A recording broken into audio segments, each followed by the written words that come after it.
மாதாஜி ஆமா 15 மாதாஜி. இன்னைக்கு 15.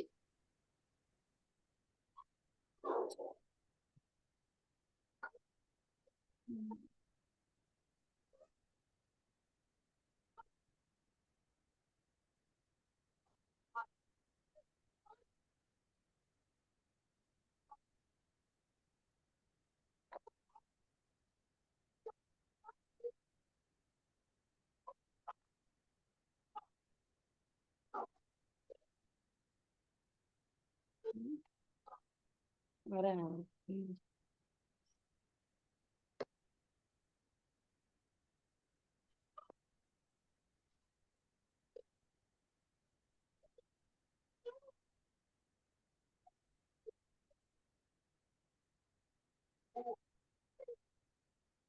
ஹரே கிருஷ்ணா. ஹரே கிருஷ்ணா. ஹரே கிருஷ்ணா மாதாஜி. அதுக்கு முன்னாடி நம்ம இதெல்லாம் அவங்க எடுக்கிறதுக்கு முன்னாடி நம்ம 3 விஷயங்கள் வந்து 3 விஷயங்கள் சொல்லுங்க மாதாஜி. நம்ம வந்து கடைபிடிக்க வேண்டியது, நம்ம என்னென்ன மறுக்கணும். அதாவது 3 விஷயம் வந்து ஒரே இடத்துல வளர்றது. என்னென்னங்கிறது பார்ப்போம். இது 15வது அத்தியாயம் வரத்துக்குள்ள. இதுல வந்து மலர், வாசம், முள் இது 3 விஷயம் ஒரே இடத்துலயே வளர்றது. அதே மாதிரி 3 விஷயம் அனைவருக்குமே கிடைக்கும். இன்பம், துன்பம், மரணம். அதே மாதிரி 3 விஷயம் வந்து எல்லார்கிட்டயுமே மாறுபடும். தோற்றம், குணம், விதி. அதே மாதிரி 3 விஷயம் அற்பமாக நினைக்கக்கூடாது. நோய், கடன், கடமை. அதே மாதிரி இந்த 3 விஷயங்களை என்னைக்குமே நம்ம மறுப்பது கூடாது. விருந்து, அன்பளிப்பு, ஆலோசனை. 3 விஷயம் நம்ம கடைபிடிக்க வேண்டியது. பொறுமை, நன்றி, உணவு. அதே மாதிரி இந்த 3 விஷயங்களை எப்போதுமே நம்ம நினைவில் வச்சிருக்கணும். உபதேசம், உபகாரம், மரணம். அதே மாதிரி இந்த 3 விஷயங்கள் சீராக இருக்கணும். என்னென்னன்னா உடல், உடை, எண்ணம். இந்த 3 விஷயங்கள் கண்டிப்பா நம்ம வந்து அத செஞ்சே தீரணும். அடைந்தே ஆக வேண்டும். அப்படிங்கிறது கல்வி, நற்குணம், திறமை. இந்த 3 விஷயங்கள வந்து நம்ம தவிர்க்கணும். புறம், கோல், பொறாமை. அதே மாதிரி இப்ப சொல்லப்போற இந்த 3 விஷயங்கள் வந்து எப்போதுமே கட்டுப்பாட்டுல இருக்கணும். மனம், நாக்கு, கோபம். அதே மாதிரி இந்த 3 விஷயங்கள நம்ம பாதுகாக்கணும். என்னென்னன்னா உண்மை, கண்ணியம், நாடு. 3 விஷயம் வந்து எப்போதுமே திரும்பாது. வாழ்க்கை, இளமை, நேரம். இந்த மாதிரி சின்ன சின்ன விஷயங்கள் வந்து நம்ம மைண்ட்ல வச்சுண்டு அதை வந்து நம்ம வாழ்க்கையில வந்து அப்ளை பண்ணோன்னு வச்சுங்களேன், நமக்கு வந்து வாழ்க்கை முறைங்கிறது வந்து ரொம்ப எளிமையா இருக்கும். நம்ம எல்லாத்துலயுமே வெற்றி அடையலாம். பௌதீக விஷயத்துல வந்து நம்ம ரொம்ப நாட்டம் இல்லாம, ஆன்மீகத்துல விஷயங்கள்ல நம்ம நாட்டம் வச்சுண்டு, நம்ம வந்து அந்த விஷயங்கள்லாம் நம்ம வந்து பக்தர்களுடைய நேத்து இப்ப சொன்ன மாரி பக்தர்களுடைய எப்போதும் பக்தர்களுடைய சகவாசத்துல இருந்துட்டு அவர்களுடைய கனெக்ஷன் இருந்துட்டே இருந்தது அப்படின்னா, நம்மளால எதையுமே சாதிக்க முடியும். அதே மாரி நம்ம தெய்வத்துக்கிட்ட பிரார்த்தனை செய்யறப்ப என்ன செய்யணும் அப்படின்னா, எதை கேட்கணும் அப்படின்னா, ஆதிசங்கரர் ஒரு தடவ சொல்லியிருக்கார்.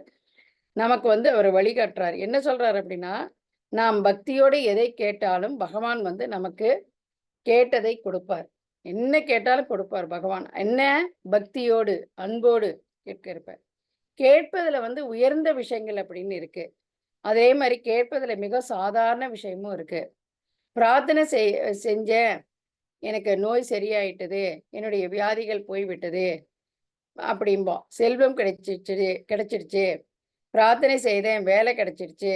அப்படின்னு சந்தோஷப்படுவது எல்லாம் எப்படி அர்த்தம் அப்படின்னா, பகவான் கிட்ட போயி நம்ம எப்படி அர்த்தம் அத எப்படி எடுத்துக்கணும் அப்படின்னா, ஒரு பெரிய கோடீஸ்வரன். அவன்கிட்ட போயி ரூ. 10 வாங்கி சந்தோஷப்படுவது போல தான். இந்த மாரி நம்ம கேட்டதெல்லாம், இப்ப மேல சொன்னதெல்லாம். என்ன? பிரார்த்தனை செஞ்சது என்னென்ன? நோய் சரியாயிடுச்சு, செல்வம் கிடைச்சிருச்சு, என்ன? வேலை கிடைச்சிருச்சு. இப்படி கேட்கறது பகவான்கிட்ட போய் இந்த மாதிரி விஷயங்கள் கேட்கறது அதாவது ஒரு பெரிய கோடீஸ்வரன்கிட்ட போய் 10 ரூபா கொடுங்க அப்படின்னு கேட்டா எப்படி? அது மாதிரிதான். அதே மாதிரி நம்ம தெய்வத்திட்ட போய் என்ன கேட்கணும் அப்படின்னு வேதங்கள்லாம் என்ன சொல்றது அப்படின்னா, எளிதான ஸ்லோகங்கள் மூலம் நமக்கு தர்மத்தை பகவான் புரிய வச்சார். பகவத்கீதை, ஸ்ரீமத் பகவத்கீதை உண்மை உருவில முழுக்க முழுக்க பகவான் அர்ஜுனனுக்கான சந்தேகமான கேள்விகளே கிடையாது. எல்லாம் நமக்காக தான் அவர் கேள்விகள் கேட்கிறார், பகவான் பதில் சொல்றார்.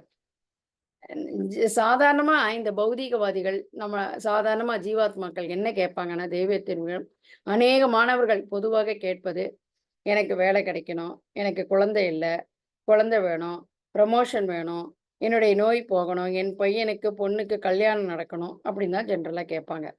அதே மாதிரி ஆதிசங்கரர் ஒரு புத்தகத்துல சொல்லியிருக்கார், இதையெல்லாம் போய் பகவானிடம் கேட்காதே அப்படின்னு சொல்லிட்டு, நீ கேட்க வேண்டியது அப்படின்னு ஒரு சில விஷயங்கள் உள்ளது, அதை உன்னுடைய முயற்சியால் கூட அடைய முடியாது, பகவானிடம் கேட்டுனா அவர் சொல்லி கொடுப்பார் அப்படிங்கிற மாதிரி. நம்ம புராண வேதங்கள் நாம் தெய்வத்திடம் என்ன கேட்கணும் அப்படின்னு சொல்லியிருக்கு. அதை ஆதிசங்கரர் ஒரு புத்தகத்துல விளக்கியிருக்கார். என்னன்னா ஒன்னொன்னா பார்ப்போம். கர்வம். தெய்வத்திடம் நாம் முதலில் கேட்க வேண்டியது, பகவானே, முதலில் நான் செய்கிறேன், நான் சொல்லிக் கொடுக்கிறேன், நான் படித்தேன், என்னால் தான் இந்த பூமி சுழல்கிறது, நான் செய்கிறேன் என்ற என் கர்வத்தை, அகங்காரத்தை என்னிடம் இருந்து விலக்கி விடுங்கள் என்று கேட்க வேண்டும். இதுதான் முதல். இதுதான் உயர்ந்த பிரார்த்தனை. நம்ம இப்ப இதுவரைக்கும் கேட்டதெல்லாம் அற்பமான விஷயம். அதுக்கு உதாரணம், பௌதீக உலகத்துல ஒரு கோடீஸ்வரன்ட்ட போய் ஒரு 10 ரூபா கொடுங்க அப்படின்னு கேட்டா என்ன சொல்லுவார் கோடீஸ்வரன்? அடைச்ச இவ்வளவுதான், நான் எடுத்துட்டு போ அப்படின்னு கொடுப்பார். அது மாதிரி நம்ம பகவான் கிட்ட போய் அல்ப விஷயங்களுக்கெல்லாம் வேண்டிட்டு கேட்கக்கூடாது. இந்த மாதிரி இப்ப ஆதிசங்கரர் சொன்ன மாதிரி இந்த வேதங்கள்ல நம்ம தெய்வத்திட என்ன கேட்கணும்னு சொல்லியிருக்கு. அது என்ன முதல்ல பார்த்தா கர்வம். கர்வம்னா என்ன? தெய்வத்திட நான் முதல்ல கேட்க வேண்டியது, பகவானே, முதலில் நான் செய்கிறேன் அப்படிங்கிற என்னுடைய கர்வத்தை, அகங்காரத்தை என்னிடமிருந்து விலக்கி விடுங்கள் அப்படின்னு கேட்கணும். நமக்கு முக்கியமாக தேவையானது வினயம் அடக்கம். அந்த அடக்கம் பகவானே அப்படிங்கிறப்ப அந்த அடக்கத்தோடு கேட்கணும். இந்த வினயம் அடக்கம் நமக்கு வராமல் இருப்பதற்கு காரணம், நம்மிடம் நாம் செய்கிறேன் அப்படிங்கிற இருக்கிற கர்வத்தினாலதான் நமக்கு எந்த ஒரு செயலுமே முழுமையா கிடைக்க மாட்டேங்குது. அனைத்தையும் படைத்த பகவானிடம் நாம் போய் என் கஷ்டம், என் துக்கம், என் வேலை என்று நான் என்னுடைய என்று சொல்வதை நம் கர்வத்தை காட்டுறதாக அர்த்தம். எல்லாருமே பகவானுடையவர்கள், எல்லாருமே நம்மலாம் தாசன். எல்லாருமே நான் அந்த அகந்தையே வரக்கூடாது. நானே கிடையாது, இங்க எங்கேயுமே நான் கிடையாது, எனது கிடையாது. எல்லாருமே பகவானுடைய சொத்து. இங்க இருக்கிறது எல்லாமே பகவானுடையது. அந்த எண்ணம். எல்லாம் தெரிஞ்சவர்களுக்கு உன் துக்கம் நோய் தெரியாதா? சொல்லித்தான் அவருக்கு தெரியுமா? உன்னுடைய, அதாவது எல்லாம் தெரிஞ்சவருக்கு, பகவானுக்கு எல்லாமே தெரியும். உன்னுடைய துக்கம், உன்னுடைய வியாதி, அதை பத்தி தெரியாதா? அவருக்கு தெரியாதா?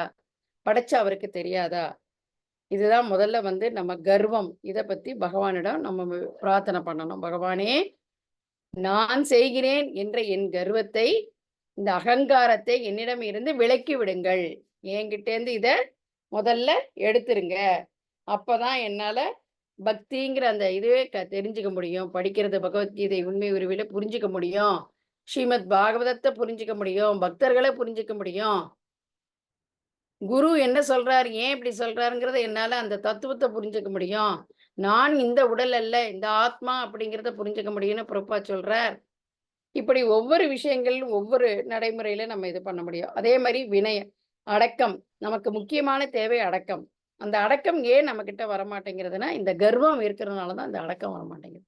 எனக்கு தெரியும், நான் படிச்சிருக்கேன், நான் தனியா உட்காந்து படிப்பேன். இதுல இருந்து நான் எனதுங்கிற அந்த கர்வம் போனாதான் அந்த அடக்கம் ஆட்டோமேட்டிக்கா வரும். ஒண்ணுக்கு ஒண்ணு இன்டர்லிங்க். சரியா? ஹரே கிருஷ்ணா. கேக்குறதா நான் பேசுறது? ஹரே கிருஷ்ணா. கேக்குது மாதாஜி, கேக்குது மாதாஜி. ஓகே, நான் பாட்டுக்கு பேசிட்டே இருக்க, சத்தமே இல்லைன்னு பார்த்தேன். ஓகே, அடுத்தது வந்து ஃபர்ஸ்ட் கர்வம். நம்ம வந்து பக்தி படியில மேல மேல வளரணும் அப்படின்னா இந்த கர்வம் நம்ம கிட்ட இருந்து போகணும்னு பகவான் கிட்ட பிரார்த்தனை செய்யணும். அதே மாதிரி பக்தர்கள்கிட்ட இருந்து கத்துக்கணும். அவங்க எப்படி இருக்காங்க, எப்படி கர்வம் இல்லாம இவ்வளவு விஷயங்கள் பகவத் விஷயங்கள் தெரிஞ்சிருந்து எவ்வளவு கர்வம் இல்லாம இருக்காங்க, என்ன அடக்கமா இருக்காங்க அப்படிங்கிற அந்த அடக்கம் எப்படி வரும்னா இந்த கர்வம் நம்ம கிட்ட போனாதான் இந்த அடக்கம் வரும். அடுத்தது வந்து ஆசை. நம்ம செய்ய வேண்டியது இரண்டாவது பிரார்த்தனை. முதல் பிரார்த்தனை கர்வம் பார்த்தோம், அதுலயே அடக்கமின்மை பார்த்துட்டோம். ஒரு இதுலயே 2 ஏபின்னு 2 பார்த்துட்டோம். அடுத்தது 2வது வந்து ஆசை. நம்ம செய்ய வேண்டியது இரண்டாவது பிரார்த்தனை, பகவானே என்னுடைய மனதில் இன்று வரை நிறைய ஆசைகள் வந்துட்டே இருக்கு எனக்கு. ஆசைகள் ஒண்ணு நடந்ததுன்னா அடுத்தது இது அங்க போனோம். சைக்கிள்ல போயிட்டு இருந்தவங்க அடுத்து ஸ்கூட்டர்ல போனோம். ஸ்கூட்டர்ல போயிருந்தவங்க அடுத்தது ஆட்டோல போனோம். ஆட்டோல போனவங்க நினைச்சது அடுத்தது கார்ல போனோம். அடுத்தது பெரிய கார்ல போனோம்.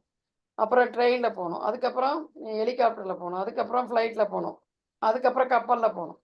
இப்படி ஆசைகள் ஒண்ணு நடந்ததுன்னா அடுத்தது நமக்கு வந்து என்ன ஆகுது, ஆசைகள் வந்துட்டே இருக்கு.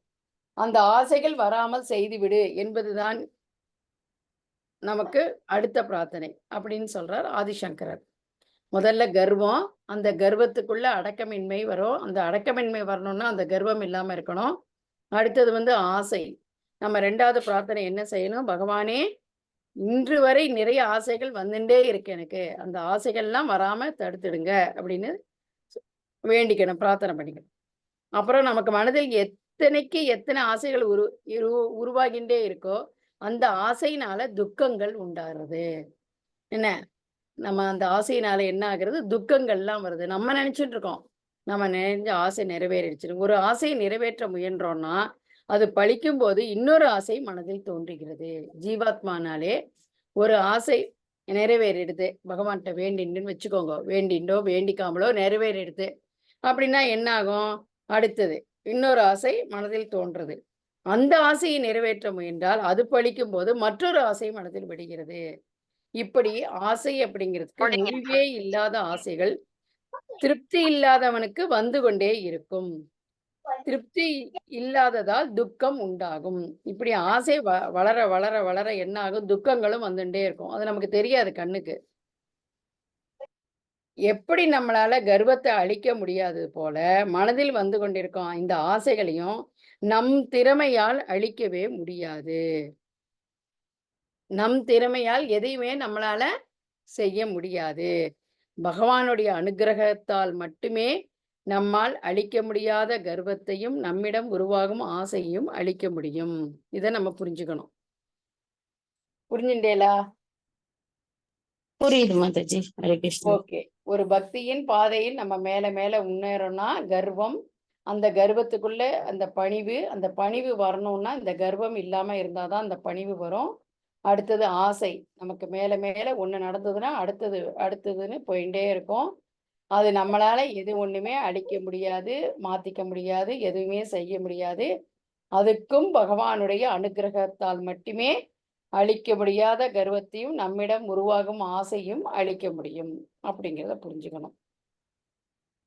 அதே மாதிரி இந்த 2 பிரார்த்தனைகள் இன்னைக்கு பார்த்திருக்கோம்.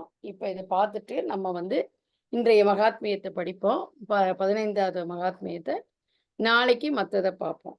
3வது 4வது அப்படின்னு இருக்கு. என்னென்னலாம் இருக்கோ அதை நாளைக்கு நம்ம பார்ப்போம். சரியா? சரிங்க மாதாஜி. ஓகே மாதாஜி. ஹரே கிருஷ்ணா. இப்ப மகாத்மியத்துக்கு வாங்கோ. 15வது மகாத்மியம்.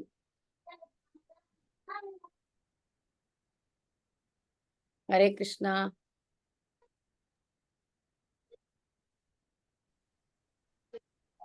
படிக்கிட்டா மாதாஜி? 15 15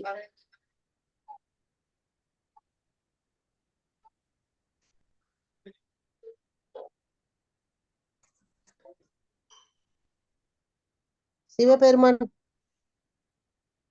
இருங்க ப்ரோ. 14 15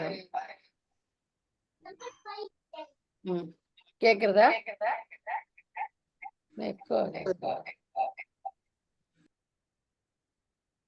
ஹரே கிருஷ்ணா. கேக்குது மாதாஜி. ஓகே, எல்லாருக்கும் வந்தாச்சா? பிரபு ஷேர் பண்ணிருக்காங்க, வந்துருக்கா எல்லாருக்கும்? ஓ வந்திருக்கு. யார் படிக்கிறேன்? இல்ல நானே படிக்கட்டுமா? நான் படிக்கிறேன் மாதாஜி. படிங்கோ படிங்கோ, யார்கிட்ட இருக்கோ படிங்க. பகவத்கீதை 15ஆம் அத்தியாயத்தின் பெருமைகள். சிவபெருமான் கூறினார், என் பிரியமான பார்வதி, இப்போது ஸ்ரீமத் பகவத்கீதையின் 15ஆம் அத்தியாயத்தின் பெருமைகளை கவனமுடன் கேட்பாயாக. கௌட தேசத்தில் நரசிம்மன் என்ற ஒரு அரசன் இருந்தான். அவன் தேவர்களையும் தோற்கடிக்கும் வலிமை வாய்ந்தவன். அவனது படைத்தளபதியின் பெயர் சரபேருமண்டன் சரபமேருண்டன் என்பதாகும். அவன் மிக பேராசை படைத்தவன். இளவரசனோடு சேர்ந்து பேசி அரசனை கொன்றுவிட்டு கௌதேசத்தில் அரசனாக ஆவதென திட்டமிட்டான். அவன் ஆனால் அத்திட்டம் நிறைவேறும் முன் அவனுக்கு காலரா வந்து விரைவில் இறந்து விட்டான். அடுத்ததாக சிந்து நாட்டில் குதிரையாக பிறந்தான். அக்குதிரை மிக அழகாகவும் மிக வேகமாக ஓடக்கூடியதாகவும் இருந்தது. ஓர் பரிசு குதிரைக்கு உரிய தகுதிகள் அனைத்தும் அதற்கு இருந்தது. ஒரு நாள் கௌட தேசத்தின் பெரும் பணக்காரர் ஒருவர் அவரது மகன் அக்குதிரையை வாங்கி கௌட தேச அரசனுக்கு விற்றுவிட முடிவு செய்தான். அக்குதிரையை வாங்கியதும் நேராக கௌட தேச அரசனின் அரண்மனைக்கு சென்று தான் வந்துள்ள செய்தியை அரசனிடம் கூறும்படி காவலாளர்களிடம் கூறினான். பின் அரசன் முன் சென்ற போது அரசன் கேட்டான், நீ இங்கு வந்துள்ளதன் காரணம் என்ன? அந்த வியாபாரி கூறினான், அரசே, சிந்து நாட்டில் ஒரு குதிரையை நான் கண்டேன். அதற்கு ஈடான ஒரு குதிரையை இந்த பிரபஞ்சத்திலேயே காண முடியாது. அக்குதிரைக்காக நான் மிகுந்த பொருள் தந்தேன். உடனே அரசன் கட்டளையிட்டான், உடனே அக்குதிரையை கொண்டு வாருங்கள். உடனே அக்குதிரை அரசனின் முன் கொண்டு வரப்பட்டது. குதிரையின் உயர்ந்த தகுதிகளை கண்டு மகிழ்ந்தான் அரசன். குதிரையை நன்கு பரிசோதித்து பார்த்த பின் அந்த வியாபாரி கேட்ட பொருளை யோசிக்காமல் உடனே அரசன் தந்து விட்டான். சில நாட்கள் கழித்து அரசன் வேட்டைக்கு செல்ல விரும்பினான். அக்குதிரையின் மீதேறி காட்டுக்கு சென்றான். அங்கு ஒரு மானை கண்டு அதை துரத்தினான். மான் சென்ற திசையெல்லாம் சென்ற அரசனும் சிறிது நேரத்தில் தன்னுடன் வந்தவர்களிடமிருந்து வெகு தூரம் சென்று விட்டான். மானை பிடித்து வெகு தூரம் துரத்திய அரசன் களைப்பும் தாகமும் மேலிட்டு சற்று ஓய்வெடுக்க எண்ணினான். குதிரையை ஒரு மரக்கிளையில் கட்டிவிட்டு ஒரு பாறை மீது அமர்ந்தான். சற்று நேரத்தில் காற்றில் ஓர் ஓலை அடித்து கொண்டு வந்து அரசன் முன் விழுந்தது. அந்த ஓலையில் ஸ்ரீமத் பகவத்கீதையின் 15வது அத்தியாயத்தின் ஒரு பதத்தில் பாதி எழுதப்பட்டிருந்தது. அரசன் அதை வாசிக்க தொடங்கியதும் குதிரை திடீரென கீழே விழுந்து உயிரை விட்டது. உடனடியாக 4 கைகள் கொண்ட திவ்ய ரூபத்தை பெற்றது. அப்பொழுது வைகுண்டத்திலிருந்து வந்த ஒரு புஷ்ப விமானம் அவனை ஏற்றிக்கொண்டு அந்த திவ்ய உலகத்திற்கு அழைத்து சென்றது. மிக அருகில் நடந்த இவற்றை கண்ட அரசன் வியப்புற்றான். அருகே ஒரு அழகிய ஆசிரமம் இருந்தது. அதை சுற்றிலும் பழமரங்கள் இருந்தன. அந்த ஆசிரமத்தில் தன் புலன்களை முழுவதும் வென்ற ஒரு பிராமணர் அமர்ந்திருந்தார். அரசன் அவர் முன் சென்று வணங்கி கூப்பிய கரங்களோடு விசாரித்தான், என் குதிரை எவ்வாறு வைகுண்டம் செல்ல முடிந்தது? விஷ்ணு சர்மா என்ற அந்த பிராமணர் பதில் கூறினார், அரசே, முன்பு உன்னிடம் சரபமேருண்டன் என்றொரு தளபதி இருந்தான். அவன் இளவரசனோடு சேர்ந்து உன்னை கொன்று தான் அரியணையில் அமர திட்டமிட்டான். அதற்குள் காலரா வந்து இறந்தான். பின்பு குதிரையாக பிறந்து உன்னிடமே வந்தான். தற்செயலாக நீ ஸ்ரீமத் பகவத்கீதையின் 15ஆம் அத்தியாயத்தின் சில வார்த்தைகளை கேட்டதால் தூய்மை பெற்று வைகுண்டம் சென்று விட்டான். அரசன் அந்த பிராமணருக்கு தன் பணிவான வணக்கங்களை கூறிவிட்டு அரண்மனைக்கு திரும்பினான். அங்கு அந்த ஓலையில் எழுதியிருந்ததை தினமும் மீண்டும் மீண்டும் வாசித்தான். விரைவில் தன் மகனை அரியணையில் அமரச் செய்து கௌட தேசத்தின் அரசனாக்கினான். பின்பு காட்டுக்கு சென்று தினமும் ஸ்ரீமத் பகவத்கீதையின் 15ஆம் அத்தியாயத்தை பாராயணம் செய்து வந்தான். விரைவிலேயே அவன் பகவான் விஷ்ணுவின் பாத கமலங்களை அடைந்து அவருக்கு சேவை செய்ய முடிந்தது. ஹரே கிருஷ்ணா மாதாஜி. ஹரே கிருஷ்ணா. ஹரே கிருஷ்ணா. படிங்க. படிச்சு முடிச்சுட்டேன் மாதாஜி. ஓகே மாதாஜி. ஹரே கிருஷ்ணா. ரொம்ப அழகா படிச்சார் மாதாஜி, மிக்க நன்றி. இதுல என்ன நீங்க புரிஞ்சுட்டீங்க? இந்த மகாத்மியத்துல 15ஆம் அத்தியாயம் படிச்சோம். இப்ப நம்ம மாதாஜி படிச்சாங்க. நீங்க என்ன தெரிஞ்சுட்டீங்க இதுல இருந்து? ஒரு அரை ஸ்லோகம் படிச்சா கூட, அரை ஸ்லோகத்தை படிச்சா கூட நம்ம விஷ்ணு லோகத்துக்கு போயிடலாம். திரும்ப திரும்ப அதை படிச்சாலே போறோம் அப்படின்னு இருக்கு. என்ன பாவம் வந்தாலும் போயிடும் அப்படின்னு. பட் எனக்கு ஒண்ணே ஒண்ணு புரியல மாதாஜி. அந்த இவன் குதிரையா கெட்ட எண்ணத்துல தானே அவன் வந்து ராஜாவுக்கு இதுவா வந்தான். அப்புறம் குதிரையா மாதிரி ராஜாவுக்கு சேவை பண்ணா எல்லாம் பண்ணான். பட் ராஜாவோட பகவத்கீதை இதை கேட்டு உடனே அவனுக்கு மோட்சம் கிடைச்சிருச்சு. அது எப்படி? அதுதான் புரியுது. சரி பிரபுஜி, 15ஆம் அத்தியாயம் போடுங்க பிரபுஜி. 14 இருக்கு ஸ்கிரீன்ல. பிரபுஜி 15 தான் இருக்கு ஸ்கிரீன்ல. 15 தான் இருக்கு. இல்ல, எனக்கு 14 தான் காமிக்கிறது. ஓகே. அதே கிருஷ்ணா பிரபுஜி.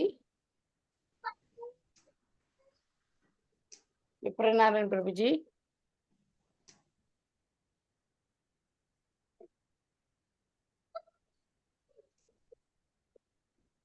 ஹரே கிருஷ்ணா.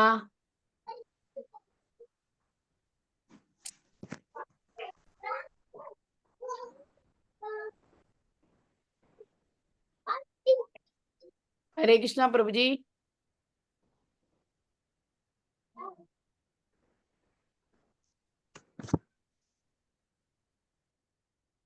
ஹரே கிருஷ்ணா மாதாஜி. 15 தான் காட்டுது மாதாஜி. அது ஆமா,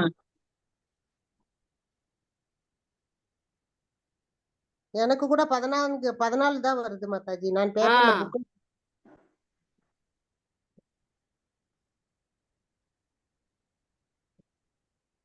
நான் அவரோட பிடிஎஃப்ல இருந்து படிச்சேன். நீங்க எனக்கு கூட படிக்கும்போது 14 தான் காமிக்குது. இப்ப 14 காட்டுது. ஆமா, இப்ப 14 தான் காட்டுது. நீங்க படிக்கும்போது 15 தான் காட்டுச்சு மாதாஜி. அது 15 தான் மாதாஜி. இப்ப 15வது அத்தியாயம் வருது. இப்ப வந்துருச்சு. வந்தாச்சு. ஹரே கிருஷ்ணா வந்தாச்சு. ஓகேம்மா. இந்த 15ஆம் அத்தியாயத்துல வந்து பெருமைகள்ல வந்து என்ன சொல்லியிருக்கு அப்படின்னா, 15ஆம் அத்தியாயம் வந்து புருஷோத்தம யோகம்னு பேரு. மிக மிக உயர்ந்த என்ன சொல்றது, உயர்ந்த விஷயங்கள்லாம் இதுல என்ன சொல்லியிருக்கு அப்படிங்கிறத நம்ம இப்ப பார்க்க போறோம். சிவபெருமான் வந்து பார்வதி நோக்கி பகவத்கீதை, ஸ்ரீமத் பகவத்கீதை 15ஆம் அத்தியாயத்து பெருமைகளை கவனமுடன் கேட்பாயாக அப்படின்னு சொல்றார். அதாவது கௌட தேசத்தில் நரசிம்கன் அப்படின்னு ஒரு அரசன் இருக்கான். அவங்க வந்து தேவர்களை தோற்கடிக்கும் வலிமை வாய்ந்தவன், தேவர்களையே தோற்கடிக்கும் வலிமை வாய்ந்தவன் அப்படின்னா அவன் வந்து அந்த அளவுக்கு அவனது படைத்தளபதியின் பெயர் வந்து சரவேருண்டன் என்பதாகும். அவன் மிகவும் பேராசை பிடித்தவன். இப்படி இருக்கிறப்ப என்ன ஆகுறது அப்படின்னா, கௌட தேசத்தில் வந்து இருக்கிறப்ப இளவரசரோடு சேர்ந்து பேசி அரசனை கொண்டுட்டு கௌட தேசத்தில் அரசனாக ஆவதென திட்டம் தீட்டுறான். அப்படி இருக்கிறப்ப அந்த திட்டம் நிறைவேறத்துக்கு முன்னாடி அவனுக்கு காலரா வந்து இறந்து போயிடுறான். அப்ப வந்து அடுத்ததாக சிந்து நாட்டில் ஒரு குதிரையாக பிறக்கிறான்.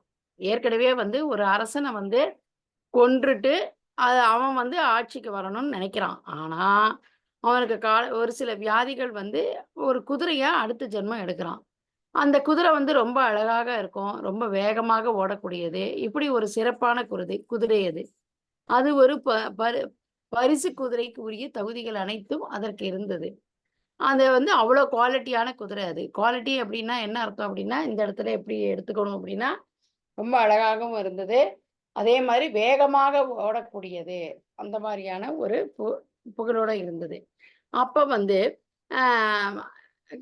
எல்லா தகுதிகளும் இருக்கிறப்ப ஒரு நாள் வந்து கௌட தேசத்தில் ஒரு பெரிய பணக்காரர் அவருடைய பையன் வந்து அந்த குதிரையை வாங்கிட்டு கௌட தேச அரசனுக்கு விற்றுவிட முடிவு செய்தான்.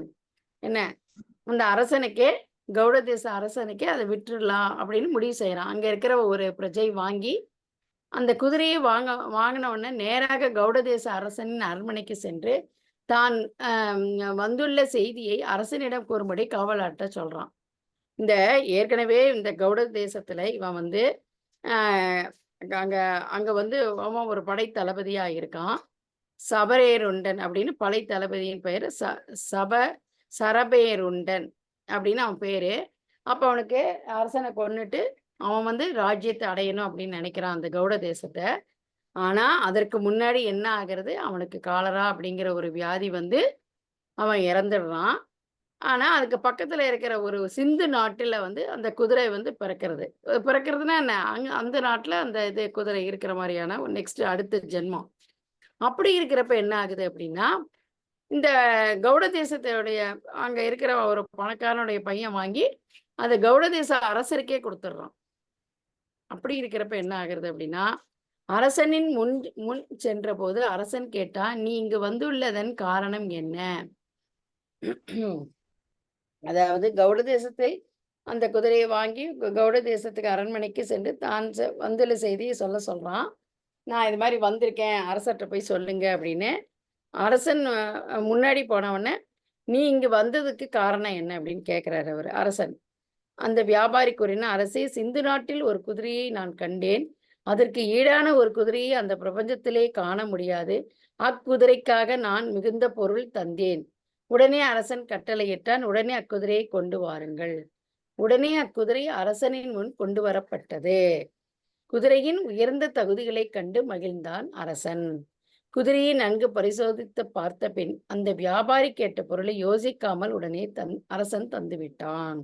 இப்ப என்ன ஆகிறது அப்படின்னா, அந்த குதிரை திருப்பி இங்கேயே வந்தாச்சு. போன ஜென்மத்துல இங்க இருந்தது. சரவேருண்டன் மனுஷனா இருந்தான், படைத்தலைவர் இருந்தும் யாருக்குமே தெரியல. என்ன குதிரையோட தகுதிகள்லாம் எப்படி இருக்கு என்ன ஏதுங்கிறது அரசனுக்கு நன்றாகவே தெரியும். அப்படி இருக்கணும் இப்படி இருக்கணும்னு அவன் வந்து ரொம்ப சந்தோஷப்பட்டான். அப்பேற்பட்ட குதிரை நமக்கு வேணும் அந்த அரண்மனைக்கு அப்படிங்கிற மாதிரி சொல்றப்ப என்ன ஆகுது அப்படின்னா, காவலாளிகிட்ட சொல்லி அதை வந்து பரிசோதிச்சு பார்த்துட்டு அந்த வியாபாரி என்ன பொருள், அரசன் தானே, நிறைய பணங்கள் இருக்கும் இல்லையா, எது என்ன கேட்டாலும் அதை யோசிக்காம கொடுத்துட்டாரு. ஹரே கிருஷ்ணா, ஹரே கிருஷ்ணா. சொல்லுங்க ஹரே மாதாஜி. கிருஷ்ணா மாதாஜி. விளங்குது மாதாஜி. விளங்குது. இங்க ஷேர் பண்ணது போயிடுது எனக்கு திருப்பி.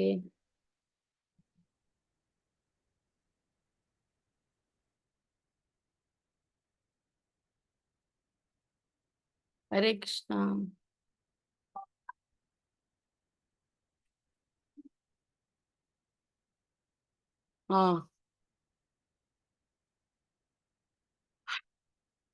வந்தாச்சு பிரபுஜி. தேங்க்யூ பிரபுஜி. அப்படி இருக்கிறப்ப அந்த அந்த அரசன் வந்து எதையுமே யோசிக்காம, அரசன்கிறதுனால கேட்ட பொருள்களை வந்து அப்படியே அந்த வியாபாரி என்ன கேட்டானோ, என்ன பொருளை கேட்டானோ அதை யோசிக்காம அரசன் வந்து கொடுத்துடுறாரு. கொஞ்ச நாள் ஆச்சு. அந்த அரசன் வந்து வேட்டைக்கு போறான். அப்ப வந்து இப்ப வந்திருக்கு இல்லையா அந்த குதிரை மீது, காடுக்கு போறப்ப அங்கு ஒரு மானை பார்த்து அதை துரத்துறான். மான் சென்ற திசையெல்லாம் சென்ற அரசனும் சிறிது நேரத்தில் தன்னுடன் வந்தவர்களிடம் வெகு தூரம் சென்று விட்டான். அந்த மானை நோக்கி அவன் வேட்டையாடணும்னு இந்த குதிரையில போறான். எந்த குதிரையில? இப்ப இவன்கிட்ட இருந்தான் இல்லையா ஏற்கனவே முன் ஜென்மத்துல, அந்த குதிரையில இப்ப வித்து வாங்கினான் இல்லையா, இவன் சொல்லி ஒரு வியாபாரிகிட்ட இருந்து வாங்கினான் இல்லையா, அந்த குதிரை மேல ஏறி காட்டுக்கு போறப்ப, வேட்டையாடுறதுக்கு போறப்ப ஒரு மானத்தை கண்டு துரத்துறான் அந்த அரசன்.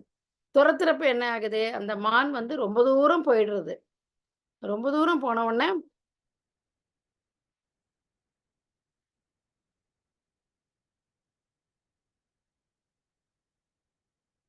ஹரே கிருஷ்ணா.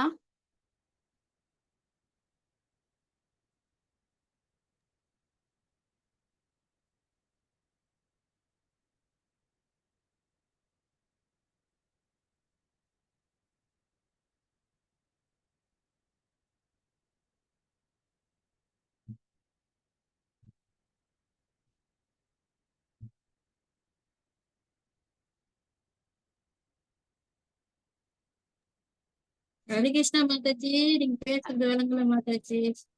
கேட்கலையா? இப்ப கேக்குது மாதாஜி. கேக்குதா? இப்ப கேக்குது கேட்க மாதாஜி.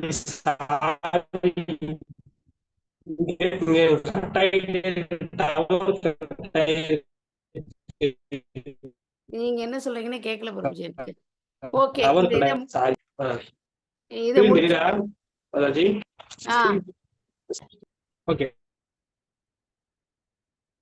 கேளுங்க, சொல்லுங்க பிரபுஜி.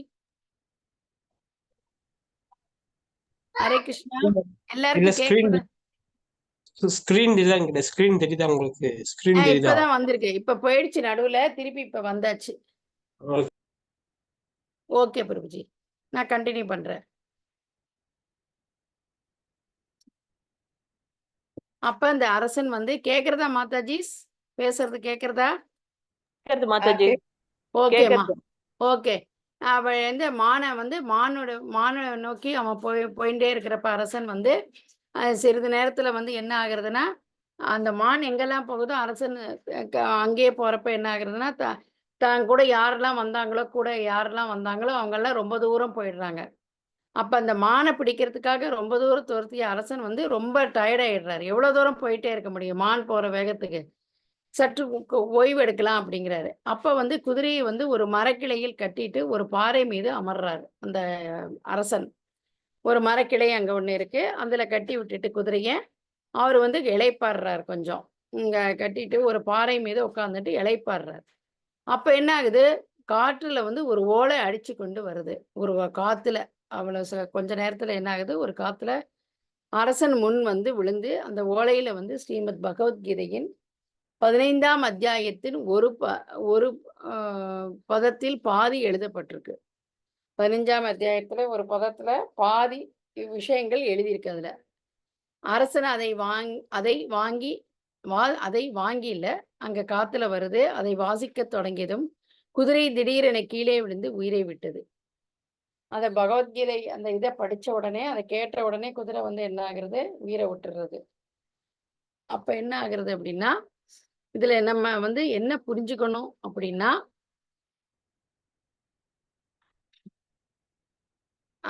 அந்த இடத்துல வந்து இந்த பாதி பதத்துல இருந்து வாசிக்க தொடங்கியது, குதிரை விழுந்துடுது. உடனே 4 கைகள் கொண்ட திவ்ய உருவத்தை பெற்றது.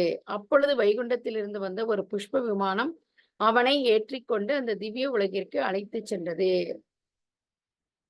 இத பார்த்துட்டு அந்த அரசன் வந்து ரொம்ப ஆச்சரியப்படுறான். ஒரு பேப்பர்ல இருந்த பாதி ஸ்லோகத்தை நம்ம படிச்சோம். என்ன படிச்ச உடனே இப்படி ஆகுதே அப்படின்னு. இத வந்து ரொம்ப ஆச்சரியப்பட்டுட்டு என்ன பண்றான், அங்க வந்து பக்கத்துல ஒரு அழகிய ஆசிரமம் இருக்கு. அதை சுத்தி வந்து பழமரங்கள் நிறைய இருக்கு. அந்த ஆசிரமத்தில் தமது புலன்கள் முழுவதும் வென்ற ஒரு பிராமணர் அமர்ந்திருந்தார்.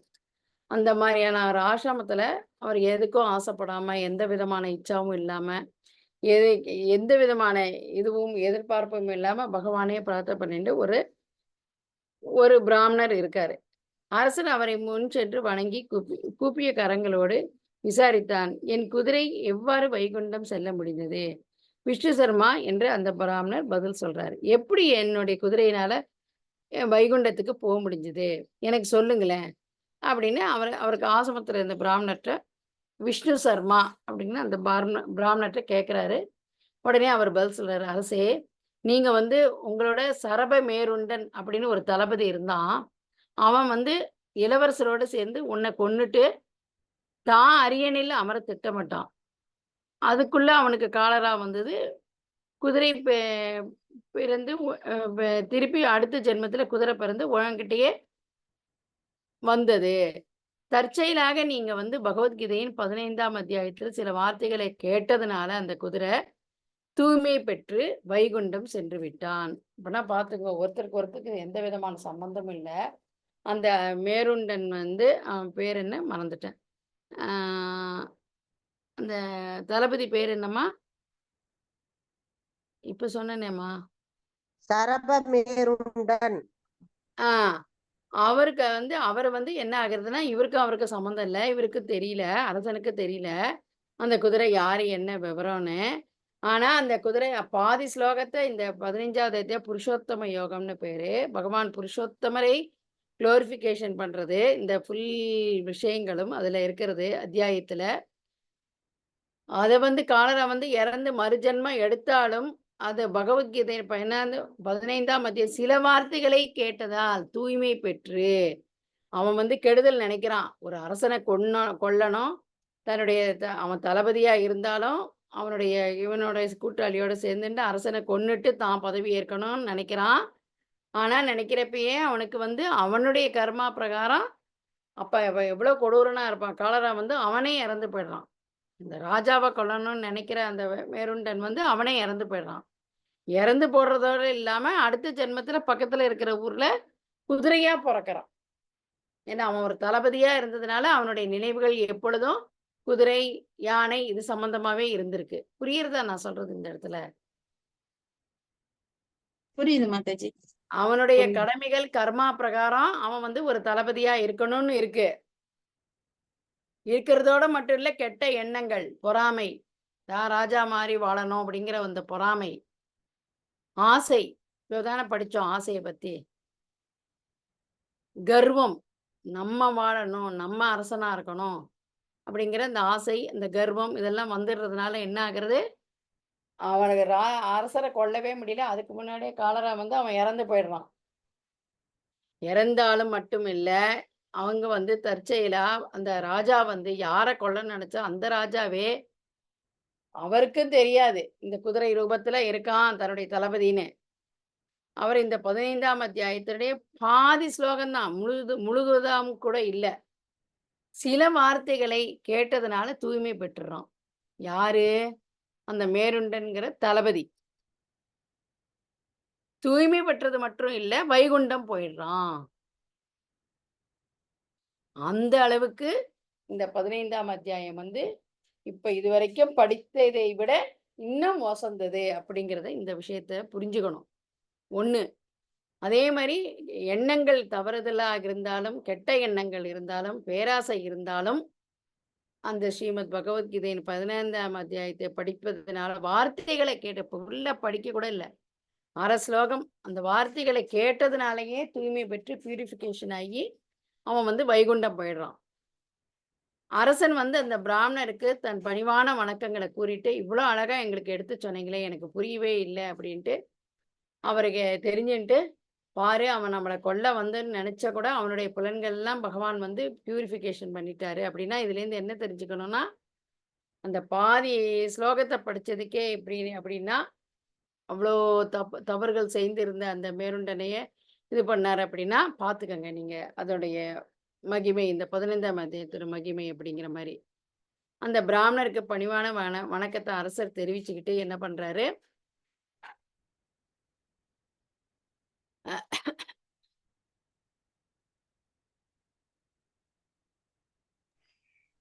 ஹரே கிருஷ்ணா.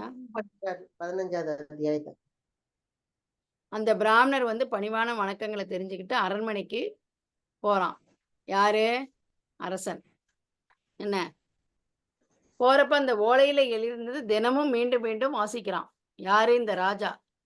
விரைவில் தன்னுடைய பையனை மகனை வந்து அரியணையில் அமர்த்து செய்து கௌடதேசன் அரசனாக்குறான். பிறகு காட்டுக்கு சென்று தினமும் ஸ்ரீமத் பகவத்கீதையின் 15ஆம் அத்தியாயத்தை பாராயணம் செய்து வந்தான்.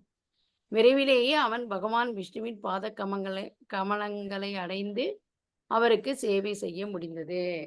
இவ்வளோ வரைக்கும் பார்த்தோம். ஒவ்வொரு மகாத்மியமா 14 அத்தியாயங்கள் வரைக்கும். இந்த 15ஆவது அத்தியாயத்துடைய மகிமை என்ன அப்படின்னா, பாதி ஸ்லோகம் கேட்டதுக்கே அவன் பியூரிஃபிகேஷன் ஆகி பகவான் கிட்ட போய் சேவை பண்ற அளவுக்கு இதுவாகிறான் அப்படின்னா, தினமும் இந்த அரசன் தன்னுடைய மகனை இந்த விஷயங்களை தெரிஞ்சுக்கிட்டு தன்னுடைய மகனை அரியணையில ஏத்திட்டு அவனுடைய கடமைகளை மக்களுக்கு என்னென்ன செய்யணும் பொறுப்புகளை கொடுத்துட்டு அவர் தினமும் காட்டுக்கு போய் இந்த 15ஆம் அத்தியாயத்தை படிச்சுட்டே வர்றார்.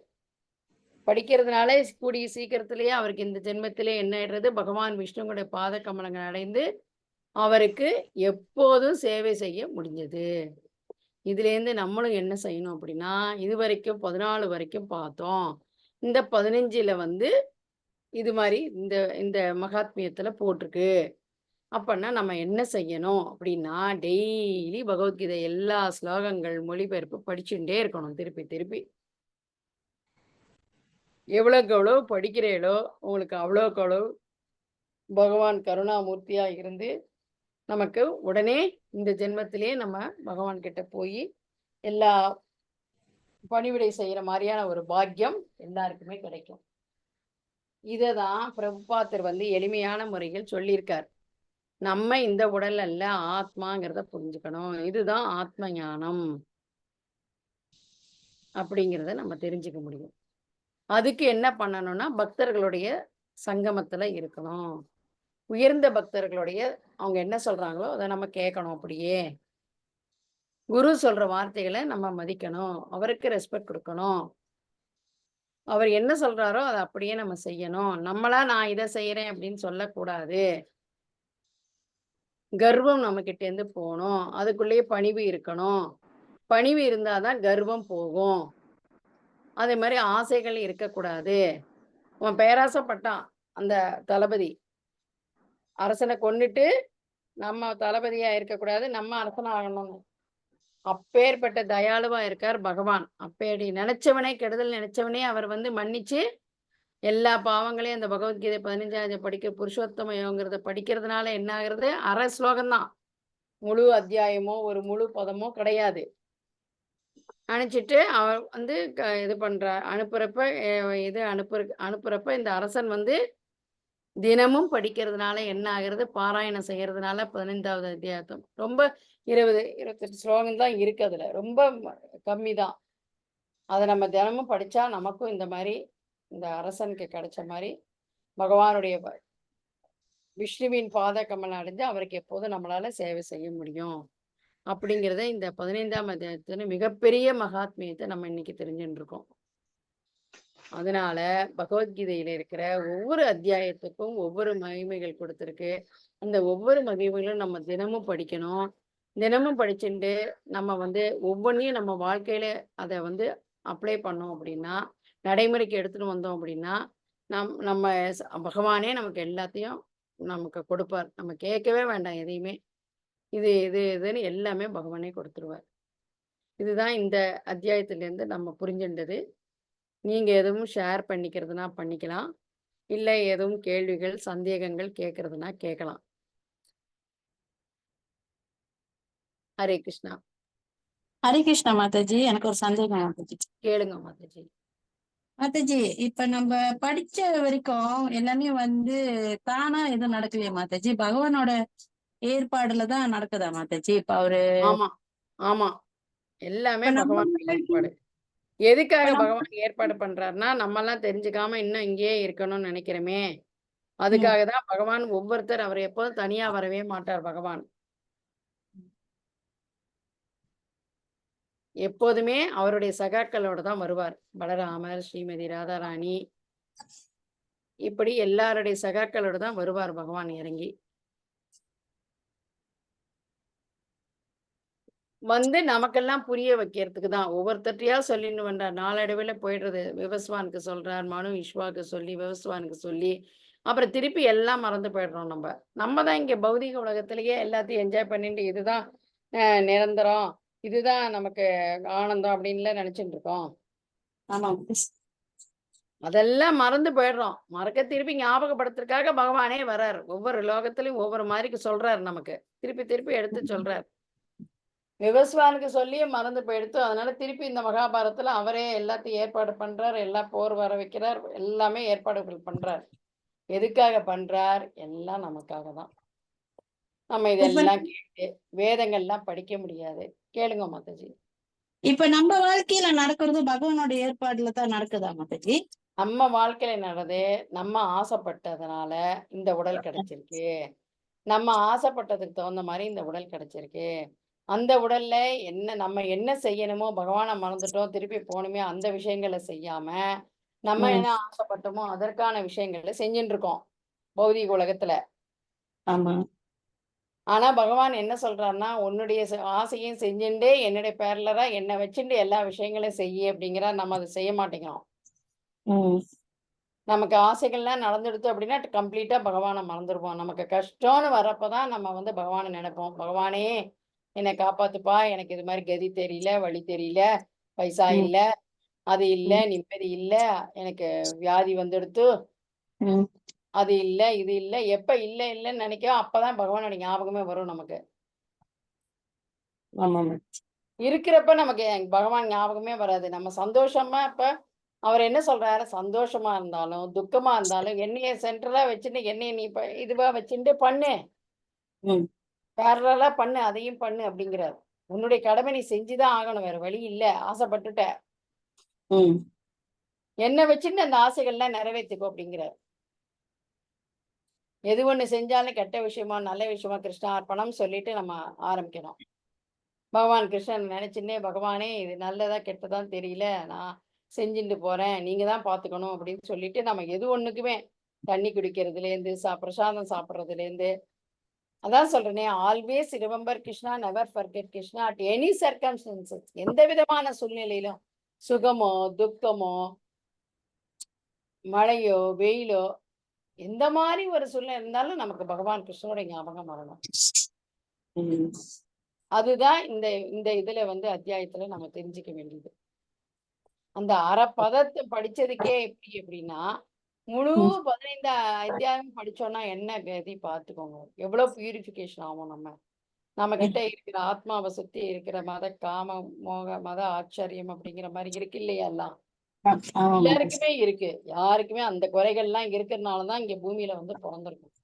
அந்த ஆசைகள்லாம் நிறைவேற்றிக்கதான் இங்க அவரே ஏற்பாடு பண்ணி கொடுத்துருக்காரு. இந்தா ததாஸ்து, நீ இந்த மாதிரி ஆசைப்பட்ட, அதுக்கு தகுந்த உடலை கொடுக்குறேன். அதை அனுபவிக்கிறதுக்கு அதுக்கு தகுந்த உடல் வேணும்ல. தண்ணியிலே இருக்கணும்னு ஆசைப்பட்டுட்டு மனுஷ உடல் கொடுத்தா நம்மளால இருக்க முடியுமோ? தண்ணிக்குள்ளேயே மீன் மாதிரி முடியாது இல்லையா? அதனாலதான் பகவான் என்ன நம்ம ஆசைப்படுறோமோ அதுக்கு தகுந்த மாதிரி நமக்கு உடலை கொடுக்கிறார். கொடுத்து என்ஜாய் பண்ணு அப்படிங்கிறார். ஆனா பகவத்கீதால என்ன சொல்றாரு அப்படின்னா, நீ என்ஜாய் பண்ணிட்டே என்னையும் சென்ட்ரா வச்சுக்கோ, பக்தர்களோட சங்கமத்தோட இரு, பக்தர்களோட சேர்ந்து போய் தண்ணியிலையோ நதியிலையோ நீராடுறப்ப ஹரே கிருஷ்ண மந்திரம் சொல்லிட்டு நீராடு, உன்னுடைய ஆசைகளை என்ன வச்சுட்டே நீ எல்லாத்தையும் நிறைவேற்றிக்கோ அப்படிங்கிறார். இன்னும் சீக்கிரம் என்கிட்ட என்னுடைய லோகத்தை நீ அடைய முடியும், எனக்கு பணிவிடை செய்ய முடியும் அப்படிங்கிறார். நம்ம என்ன நினைச்சிட்டு இருக்கோம், இந்த உடலை சார்ந்து எல்லாமே இருக்கிறது அப்படின்னு நினைச்சிட்டு என்ன பண்றோம், என்ஜாய் பண்றது இதுதான் பர்மனெண்ட், இதுதான் ஆனந்தம் அப்படின்னு நினைச்சிட்டு இருக்கோம். கிடையாது, இது தற்காலிகமானது. என்ன பௌதிக உலகத்துல இருக்கோ எல்லாமே தற்காலிகமானது. பிறந்தா இறந்துதான் ஆகணும். அதே மாதிரி பிறந்துட்டோம் அப்படின்னா இந்த இளமை, முதுமை, வியாதி, இதிலேருந்து முதுமை, இறப்பு, இந்த சைக்கிள்ல இருந்து வெளியில வர முடியாது. ஓவர். நீங்க பாவம் பண்ணியிருந்தாலும் பூமிக்கு தான் வந்தாகணும், புண்ணியம் பண்ணியிருந்தாலும் பூமிக்கு வந்துதான் ஆகணும். அதை இது பண்ணிக்கிறதுக்கு நியூட்ரலா இருக்கணும் அப்படின்னா பகவான் கிருஷ்ணரை நம்ம சென்டர்ல வச்சுட்டு 5வது அத்தியாயத்துல படிச்சோம்ல, கர்மா அகர்மா விகர்மா இல்லையா? அந்த மாதிரி இந்த 15ஆம் அத்தியாயத்துல என்ன சொல்லியிருக்கு அப்படின்னா, பகவானை நம்ம எப்பொழுதுமே அவருடைய புகழ பாடணும், ஜபம் செய்யணும், பிரசாதமா சாப்பிடணும். நம்மளுடைய சாப்பாடு பிரசாதமா சாப்பிடணும், நைவேத்தியம் பண்ணி தான் சாப்பிடணும். எல்லா விஷயத்துக்கும் பகவானை சென்டரா வச்சுட்டு நம்ம செய்யணும். பக்தர்களோட சங்கமத்துல எப்போதும் இருக்கணும். அது ரொம்ப ரொம்ப ரொம்ப ரொம்ப முக்கியம். அதே மாதிரி குரு என்ன சொல்றார், முந்தைய ஆச்சாரியர்கள்லாம் என்ன சொல்றாங்க, ஒவ்வொரு பரம்பரையிலையும் நம்ம எந்த பரம்பரையில இருக்குமோ அதுக்கு தகுந்த மாதிரி நம்ம அதை ஃபாலோ பண்ணணும். ஏன் எதுக்குன்னு கேட்க கூடாது. இது ஸ்ட்ராங்கா இதெல்லாம் இருந்தாதான் நம்ம பகவான் கிட்ட பக்தி அப்படின்னா என்னங்கிறது தெரிஞ்சுக்க முடியும். மேல அது இன்னும் ஒரு பெரிய போர்ஷன். இது படிச்சுட்டு அதுக்கப்புறம் ஒன்னொன்னா தெரிஞ்சுப்போம், ஸ்டெப் பை ஸ்டெப்பா. புரியுறதா? ஹரே கிருஷ்ணா. ஹரே கிருஷ்ணா மாதாஜி. ஹரே கிருஷ்ணா மாதாஜி. புரிஞ்சுட்டேலா? ஹரே கிருஷ்ணா மாதாஜி. மாதாஜி, அதுக்குதான் நம்ம எல்லாம் முடிச்சதுக்கு அப்புறம் ஓம் தத் சத் அப்படின்னு சொல்றோம் இல்லைங்களா மாதாஜி? என்னம்மா?